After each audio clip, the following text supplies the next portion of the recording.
Hello, my name is, all right, got it.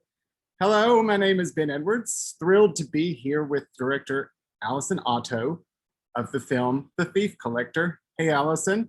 I'm Hello. so grateful to have this wonderful film at the 8th Annual Festival, and I hope that all of our filmmakers stay for the Q&A after the film. Myself, I adore this story. I adore these characters, but they're problematic. It's if when we get into the story in parts, and I'm so thrilled again that this film is at our 8th festival. Welcome. Hello. Oh, a quick second. I just have to turn off my cell phone alarm. Sorry. Sure. And before we begin, on behalf of the Bentonville Film Festival, I would like to take the time to acknowledge Indigenous peoples that were forced to leave their ancestral lands, including the Osage, Caddo, Quapaw nations, with ties to the Northwest Arkansas area, and further recognition that a portion of the Trail of Tears does run through this area, and that the Cherokee, Choctaw, Muskogee Creek, Chickasaw, and Seminole nations passed through what is now Arkansas and our county during this forced removal. We acknowledge all Indigenous storytellers and residents in our community and region.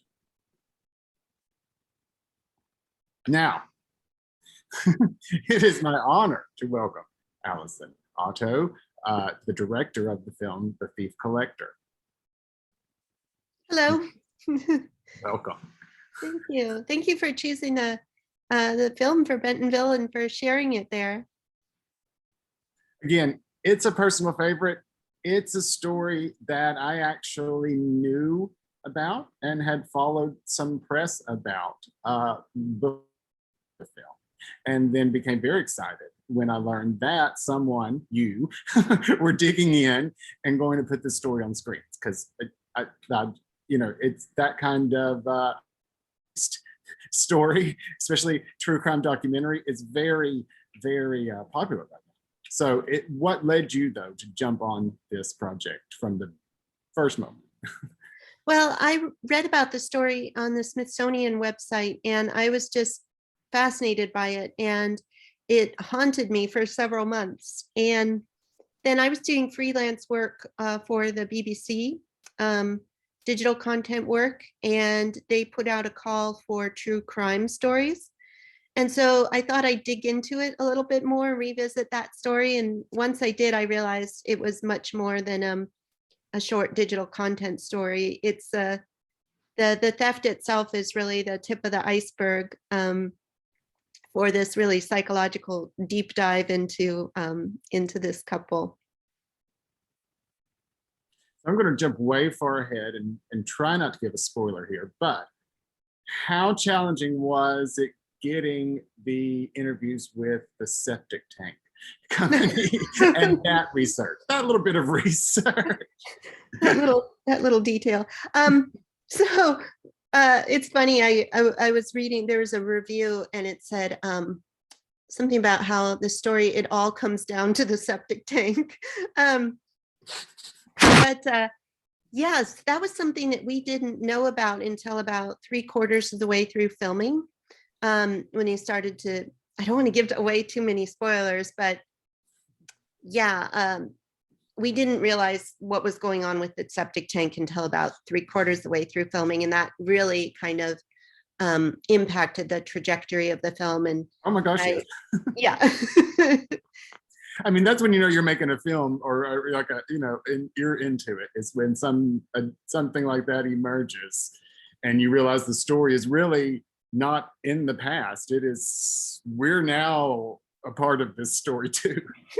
Yeah, it was very unexpected. I didn't go in thinking that there would be anything with regards to the septic tank. Well, I mean, it's an odd sort of detail, but it's incredibly illuminating when you think about their character, way their daily lives were playing out, and the way they were living to their neighbors. Yes. And it said a lot. Yeah. Yeah, I did not see that coming. So what was, I guess, besides grappling with an unfolding story in a few ways, the most challenging aspect of capturing this story on a film? When there's a lot of source material, but it's in their voice. And so to build out the whole story, took a lot of digging, and boy, you found a lot. But what were the most challenging finds? I think the most challenging things were, this couple, they've passed away. So we and people that we interviewed, every person knew a little piece of the puzzle. So it was this kind of whole investigation on our end that we had to connect all these puzzle pieces to really find out who this couple was. And it with regards to the septic tank, for instance, like one person had a little bit of information, the book had another piece of information, and then you start to connect them all, and you're just like, so, yeah, I think that was right the now. trickiest part. Yeah. So who first showed you the books? Because again, that's a huge part of their voice in the story, which is so interesting to have that. But when did they first emerge? I knew of the books, just their existence, and I knew that he had self-published them and put them on Amazon. So I ordered them, and then it's not good writing. I don't mean to be mean, but his writing is not very good.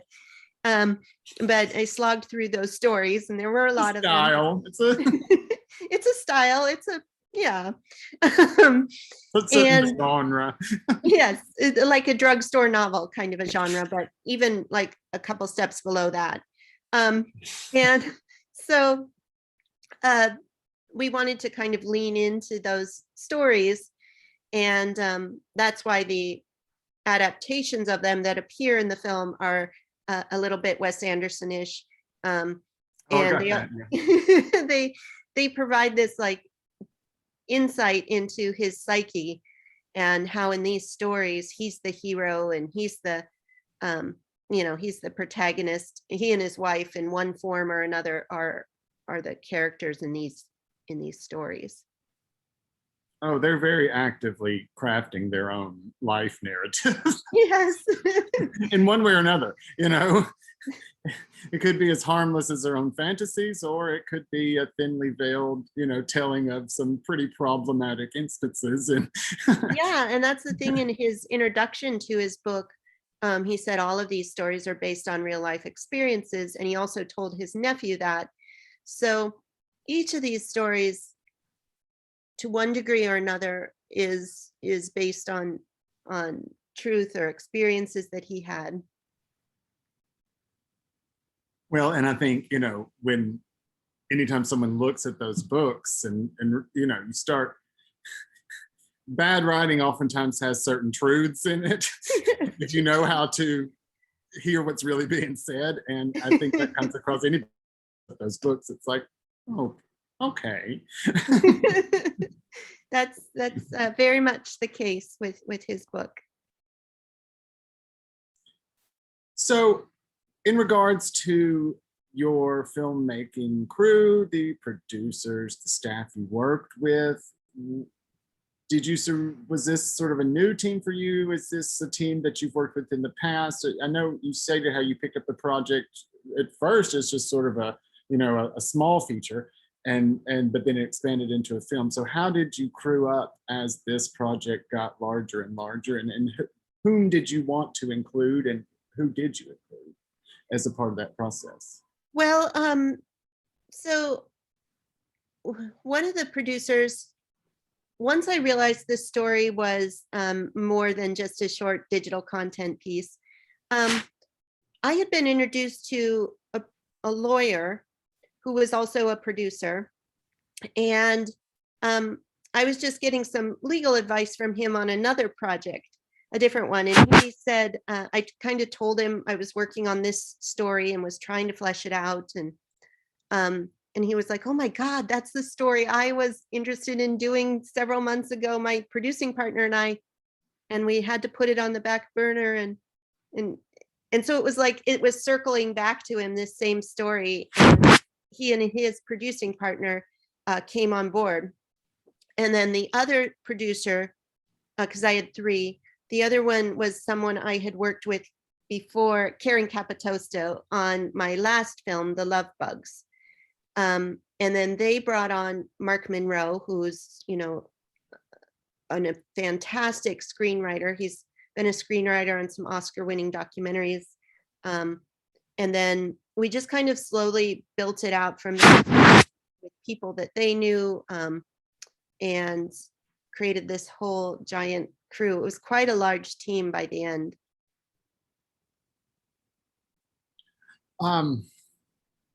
Let's see, then I'm going to check my script here on the side. I have some, I mean, again, I love the film, and it's just, you know, pushed all my buttons, and I too was excited as I, you know, as it went from simply articles in Art Press to your film on the screen, to actually see what you did with the story. And then of course, I loved it. I loved the story. So next, though, I guess that will be the last on this script. What's in development for you? Oh, goodness. Well, right now I'm just kind of doing the festival circuit and taking general meetings, and general meetings about like upcoming projects. And I do have a couple things in development, but they're not even pitch ready yet. So they're still under wraps, but hopefully I'll be able to have some more films that I can share at Bentonville in the future. I hope so. I hope so. Remember us for sure. I will. This has been just an honor to speak with you. Thank you for being a part of the 8th Annual Bentonville Film Festival, and we wish you all the best. Thank you so much, Allison. Thank you. Thank you.